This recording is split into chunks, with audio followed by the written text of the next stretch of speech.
Hey everyone, welcome to the Learning Ladder. It feels like I haven't made a video in this room for ages because I was doing Dragon Academy and obviously I was working at my desk. So it's really nice to be making videos in here again. So not that we weren't in here, we were in here every single day for school, but I just haven't been filming in here. So let's get started. So today we are talking about Dragon Academy. I printed everything off and I have bound everything, laminated everything, and I thought it'd be fun to show you what it looks like once it's all been printed out. I did show you a flip through of it on the computer, but it's the same. It's not the same as seeing it actually in the flesh. And also I can show you how I printed it out, and then if obviously you purchase it, then you can maybe think about whether that's how you want to do it and things like that, because obviously when you get a big download of printable stuff, you always think, how am I going to do this and where does this go and everything else. So let's just get started. So the first thing I printed off was the teacher guide, and I have to do this one-handed because my other hand's still sore, and the student book. I'm out of my splint, so that's good. Well, tentatively out of my splint. I hurt my tendons in my hand, but the teacher guide is actually spiral bound. Well, you know, the old binding system because I actually bound this first. So all the other ones are clip bound, which I really do like. And this is actually chunky because I accidentally forgot to set the printer to print on both sides, and it was just easier to just bind it this way rather than printing it again and wasting ink. So here's the teacher guide. This does have all the chapter questions and scroll activities for the 6 books. So it's books 1 through 6. It also has the answers for direct answer and obvious answer from the book with the page number, and then it has, as I said, it has the scroll activities, and it also mentions about printables and other things that you can do. And then I did actually leave the instructions in at the front because it does have some additional information in there for you. So that's what the teacher guide looks like all printed. As I said, it's thicker than it should be because I printed it one-sided by mistake. The next thing I printed out was the schedule. So here's my schedule, and this is what it looks like all printed. So I did print it landscape, and I would suggest doing that. I wouldn't do it portrait because if you do, then it'll end up on different pages, possibly, maybe not, but I'd still do it landscape, and that's how I did it. And I just bound it on the, obviously on the side. So it's got your 36-week schedule in here with all your different activities and subjects and everything else. As I said, I did show a flip through of this already, so I'll link that video so you can actually see it up close. But that's basically how I printed it in landscape, what it looks like all printed. Okay, the next thing I printed was the student book. So this is the front cover for the student book and the back. And again, it has for the student the chapter questions, scroll activities, and then printables. And then obviously you can assign to them what printables in addition they're going to be doing. So it's things like the vocabulary sheet, it's things like their figurative language printable, it's things like their writing and stuff like that. So everything is printed in here. The only things I didn't print was things like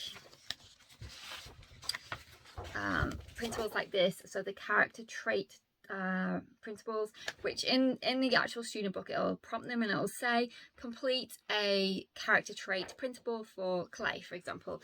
So I didn't print, and well, I did print, why do I keep saying that? I didn't bind any of those. I just kept them loose in this folder, purely because I didn't want them in the student book because it wouldn't make sense, and I didn't think it was necessary to bind them, so I've just kept them loose. So that's all the character trait printables. I kept those loose. The other things that I kept loose and didn't put in bind into the student book, I almost said it again, were the shopping list, which I can just find it here. So I didn't bind the 2 shopping lists. I kept those loose because when it says in the teacher guide, you know, to do that, then I'll just give it to her. And I also didn't bind the Venn diagrams. So each Venn diagram has the characters for who is they're supposed to be comparing. So it'll say in the student, it'll say in the student book, do a Venn diagram for June and Kestrel, then you'll just take that sheet out when necessary. So that's why I didn't bind those, but everything else I did. Okay, so moving on, let me just move that out of the way. Elements. So this is your front cover and your back, and what I did was I did bind the element sheets. So this is to go with the plastic periodic table book, and basically they're notebooking through it. So they're going to put the chemical symbol, the mass number, draw whatever it is, name it, define it, what uses it has, the atomic number, the state at 20 degrees or 68 degrees Fahrenheit, and boiling point and melting point, and they'll just complete that for their elements. I printed off quite a few of those, but obviously because it's clip, if she needs more, I can just print more and add them really easily, which is useful. I also put into the elements the notebooking pages for rocks, minerals and gems, because we will be doing those as well. They all have different things on. So for example, gems has group, luster, specific gravity, transparency and streak, and all of the answers are in the Scholastic Rocks, Minerals and Gems book. Minerals has group, colour, formula, hardness and streak. And obviously rocks have something different: texture, weather, impact, minerals, form, colour, uses. So that's those. So that's all in my elements. And again, I've printed off what I think will be enough to get started with, and then if we need more, then I can just print more. But there are quite a few in there, so I think that should be sufficient, but it's easy to add with the clip, which is fantastic. Okay. Next we have science. So this is the Prey Center, front cover and back. And what I did with this one is I printed a combination of the experiment sheets in here and just bound them together. So that's what I did for the Prey Center. Scrolls, which is the writing elements of the book. Let me just get it. The writing elements of the scrolls for each of the books, scroll activities for each of the books, so books 1 through 6. So for that, I just printed and bound the paper, you can see. Because it's 6th grade, this is the paper I've included. I haven't, done the bigger lines or anything like that, because obviously she's older and middle school, well, in certain places. So I for notebook paper. So I just printed and bound those. It is slightly different though, because I did put a vintage look on it to make it, look like she's writing on a scroll. Hence the yellowish design. I don't know if it's actually showing up very well on there, but it's got the yellowish background that's on the covers, just to make it look vintage looking. So that's for scrolls, and it's all just blank lines because she will be using that to answer the questions in the scroll activities. In the scroll activities, there's also additional activities such as art and things like that. She'll use her art book for that, where there's things like, for example, for each character, there's make a character trading card for each of the characters showing their powers and ratings. Again, you'll need additional paper to do that, so card, or when I say trading card, I don't have one to hand, but if you imagine, the little trading cards that you get for Pokemon and things. So I thought it'd be fun for them to do one for each of the characters, and it'll say to them in each, usually it's at the end, towards the end of the chapters, chapter scroll activities, it will say make their trading card. So I thought that'd be fun. So you'll just obviously need some additional cards, but everyone has that at home, don't they, if you homeschool. Okay, talent writing. So talent writing front and back. So what I did for my talent writing is I'll show you how I set it up. So I explained to you that I couldn't put the full extract of what they were supposed to be writing, copying into the teacher guide because of copyright, but I did put the first and last word and the line number in there for you, so you know which one you're going to do.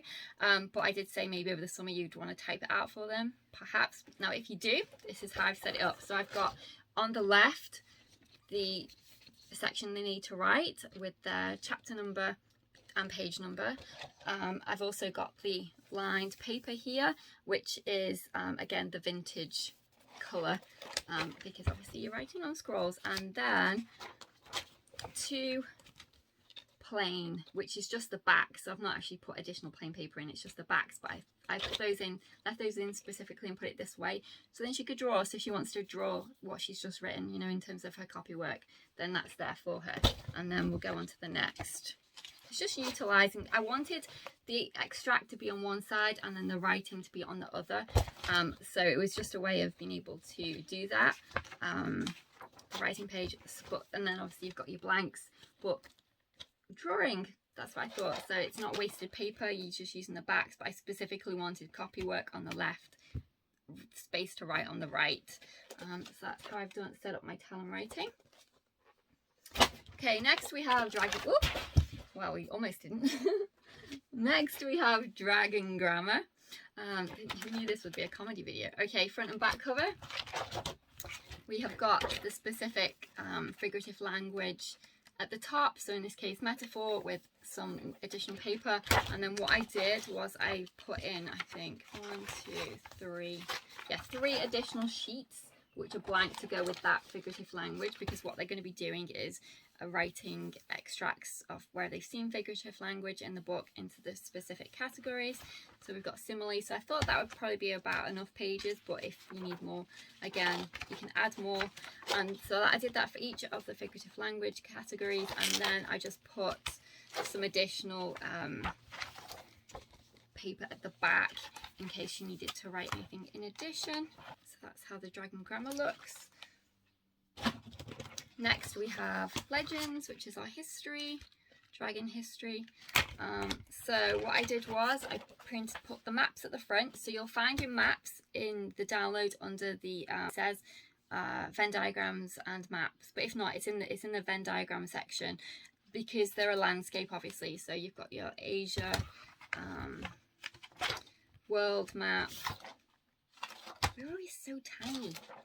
I know we're small, but goodness me, they've always got the United Kingdom tiny on the map, and sometimes you can't even see us virtually. Europe, but I made sure you could, because we do have some dragons from here, you know. We have, and the reason they're at the front is so they can label where the dragons are from that particular part of the world.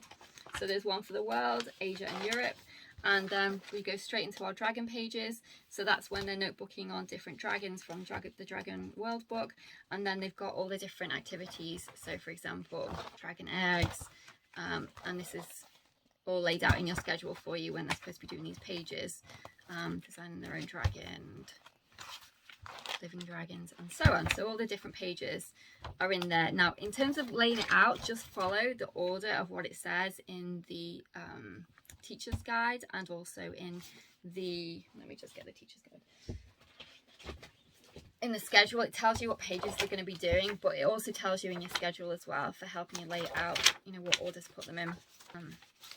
Just bear with me 1 second. So your principles, so if you just bind them in the order of what it says, but what I did was I put the maps at the beginning, just for personal preference. I thought that would be the best place to put them, because that's where the labeling, where the dragons are from, and I also put the dragon pages at the beginning as well, and then the rest of them with the printables, as is the order on in the teacher guide and also in your schedule. So that's for legends. For China, ow, I just whacked myself in the head with this. For China, you again have the order in your teacher guide, also in the schedule. So I just printed off all the different pages necessary, the timeline, and also the map. Okay.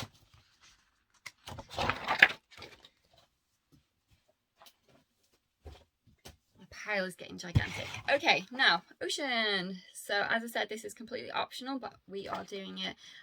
So what I did was I alternated my pages. So I did my fish fact file for when we're doing the ocean anatomy book, and then I did a range of I just printed off all of the blank ones 8 times each, just to give us a good range to start off with. So these are the blank notebooking pages which you can use with the ocean anatomy, and also the other option for ocean studies, the mythical ocean book too. So we have that one and so on. So just different notebooking page options. They've all got that vintage look to them. That's what I did with our ocean book. Okay, so that's how I've laid out Dragon Academy. Let me just get the relevant thing.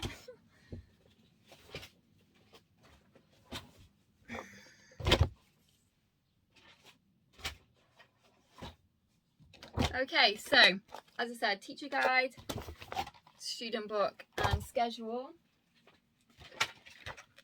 and just follow it along. So for example, day 1, it'll tell you to read the prologue and chapter 1, then to do the chapter questions for that chapter should you want to, or you can obviously, the way I've done it is that they'll answer the chapter questions for the chapter that they've just read on that day. However, you know, everyone's schedule is different, so you know, you can decide. I put chapter questions, I haven't specified what chapter questions, so you can obviously decide if you want them to do all the chapter questions on one day instead of doing it every day, but that's how we plan to do it. So she'll read the chapter, she'll answer the chapter question for that day, and then on a Thursday and a Friday will be when she'll do her scrolls activities. It'll tell you what other language arts activity you're going to be doing. So in this case, at the beginning, we're doing the Usborne sci-fi and fantasy story. It tells you what pages you're going to be doing. So day 1, pages 6 to 11, day 4, 12 to 15. If there are any videos to watch that went along with that, so there were, so I'll put those links there. Then you've got your chemistry. There's some videos to watch. You'll be reading in the reading your chapter of your chemistry book, and then you've got your experiments and everything else. I had someone ask me a question, if they just wanted to do it for the language arts stuff and nothing else, and you know, you could do that. The only reason I put all of the other options on there is because we're going to be doing them. So, you know, I was doing the schedule for us, so there's all the other options. So for example, someone said to me, if we were doing our own science, could we still do this, and would it still be worth value for money? And I said, well, it's £45 and that's for 6 books. So if you think about how much an individual literature study would cost just for the language arts component alone, you're talking on at least $8. I mean, I haven't seen many cheaper than that, and I think that's quite reasonable for the price. So yes, I think you could just do it for the language arts if you wanted to, and you know, not do the science, but it's on there if you wanted to do the science. But also you could, and this is what I said to that person, you could do the science experiments you can eat book, which is, you know, a fun experiment activity if you wanted to do your own science but you still wanted to, you know, follow this certain elements of it. So for example, you could do the language arts, you could use your own science if you wanted to, and then you could just do the science experiments you can eat, because they've all been set out for you. And you know, maybe do the Dragon Arts book, and then obviously the IT. I mean, it's up to you, but if you have got your own science and you feel like you can't use it because you've got your own science, I don't think that's true, because I think that there is lots of other things you could do in there, even if you're wanting to substitute your own science, you know, to make it worth the money. Because like I said, if you just base it alone on the fact that it's based on the language arts component, is based on 6 books, then £45 doesn't seem like a lot of money at all. Like I said, you've got all your other things. You've got your art, you've got your IT. I didn't actually print anything off for IT in terms of binding anything, because it's, you know, it's all going to be using the little not little, but using the Usborne books, and it's all going to be on the computer, so I don't think you need anything to write on, and because it's all going to be electronic. But obviously there's paper and notebooks, and everyone has those, so you know, that's an option. I could have just printed off, you know, a blank lined book for IT, but I just don't imagine us using it. I think we'll just be doing it online, and it'd just be a waste of paper, so that's why you can't see anything for IT. But yeah, so everything's here for geography, and it'll tell you, you know, what you're supposed to be doing. For example, for geography, it's all about China book. We're doing reading pages 4 and 5, and then doing our China fact file with facts about China. Again, if you're wanting to do your own geography, you could. But I don't think we're going to be doing geography as well as this. This is not the only thing we're going to be doing for geography, because it's just, you know, it's a unit study on China. It's, you know, it's an addition. So yes, I think you could absolutely have your own geography curriculum and then still do this, because the China unit study is just 1 book. You know, it's not for the whole year, so I think that's absolutely fine. I just think there's so much you can actually do with it, and as I said, if you've got your own science, you don't have to do the science books that I've picked. You could maybe just do one of the the cooking ones, the cooking books for your Prey Centre, which I think would still be just as fun. But ultimately you have got all the video links for everything in here, so even if you're doing your own chemistry, there's no harm in watching the video links that I've put. That's my cat mewing.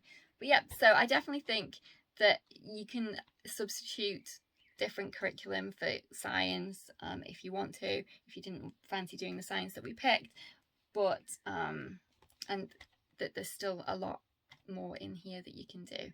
And again, I didn't print off anything for art because we're going to be using our art notebook for that, using the Dragon Art book that I have listed in your teacher guide, and also I showed you the actual book in the flip through video I've done previously. So if you've got any questions about Dragon Academy, then definitely let me know, and I'll be happy to answer them for you. And take care. I'll see you in our next video. Bye for now.